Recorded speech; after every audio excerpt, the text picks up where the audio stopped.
کیا تمہیں موسیٰ کے حال کی خبر ملی ہے؟ جب انہوں نے آگ دیکھی تو اپنے گھر والوں سے کہا کہ تم یہاں ٹھہرو، میں نے آگ دیکھی ہے، میں وہاں جاتا ہوں، شاید اس میں سے میں تمہارے پاس انگارہ لاؤں یا آگ کے مقام سے اپنا رستہ معلوم کر سکوں۔ پھر جب وہ وہاں پہنچے تو آواز آئی کہ اے موسیٰ، میں تو تمہارا پروردگار ہوں، تو اپنے جوتے اتار دو، تم یہاں پاک میدان یعنی طویٰ میں ہو، اور میں نے تم کو منتخب کر لیا ہے، تو جو حکم دیا جائے اسے سنو۔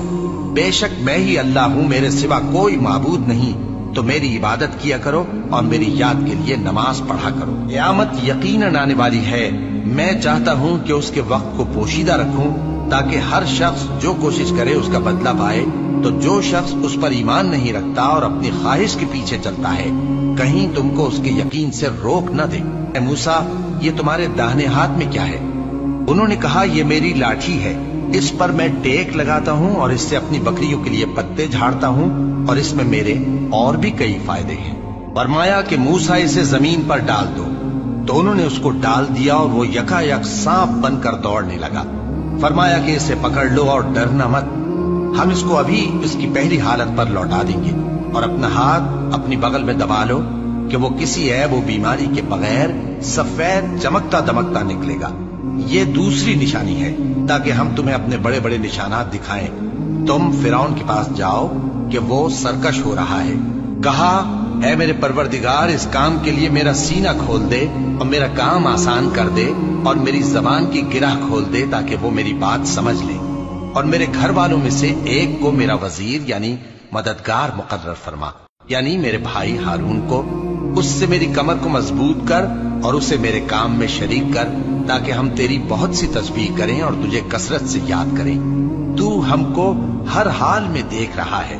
فرمایا موسیٰ، تمہاری دعا قبول کی گئی، اور ہم نے تم پر ایک بار اور بھی احسان کیا تھا جب ہم نے تمہاری والدہ کو الہام کیا تھا جو تمہیں بتایا جاتا ہے، وہ یہ تھا کہ اسے یعنی موسیٰ کو صندوق میں رکھو، پھر اس صندوق کو دریا میں ڈال دو تو دریا اس کو کنارے پر ڈال دے گا، اور میرا اور اس کا دشمن اسے اٹھا لے گا۔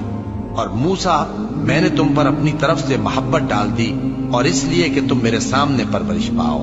جب تمہاری بہن وہاں فرعون کے ہاں گئی اور کہنے لگی کہ میں تمہیں اس کا پتہ دوں جو اس کو پالے پوسے، تو اس طریق سے ہم نے تم کو تمہاری ماں کے پاس پہنچا دیا تاکہ ان کی آنکھیں ٹھنڈی ہوں اور وہ رنج نہ کریں۔ غرض موسیٰ اور ہارون فرعون کے پاس گئے، اس نے کہا کہ موسیٰ، تمہارا پروردگار کون ہے؟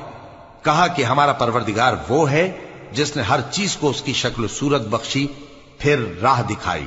کہا تو پہلی قوموں کا کیا حال ہوا؟ فرمایا کہ ان کا علم میرے پروردگار کو ہے جو کتاب میں لکھا ہوا ہے۔ میرا پروردگار نہ چوکتا ہے نہ بھولتا ہے، وہ وہی تو ہے جس نے تم لوگوں کے لیے زمین کو فرش بنایا اور اس میں تمہارے لیے رستے بنا دیے اور آسمان سے پانی برسایا، پھر اس سے مختلف نباتات پیدا کی کہ خود بھی کھاؤ اور اپنے مویشیوں کو بھی چراؤ۔ بے شک ان باتوں میں عقل والوں کے لیے بہت سی نشانیاں ہیں۔ اسی زمین سے ہم نے تم کو پیدا کیا اور اسی میں ہم تمہیں لوٹائیں گے، اور اسی سے ہم تمہیں دوسری دفعہ نکالیں گے۔ اور ہم نے فرعون کو اپنی سب نشانیاں دکھائیں، مگر وہ تکذیب اور انکار ہی کرتا رہا۔ کہنے لگا کہ موسیٰ، کیا تم ہمارے پاس اس لیے آئے ہو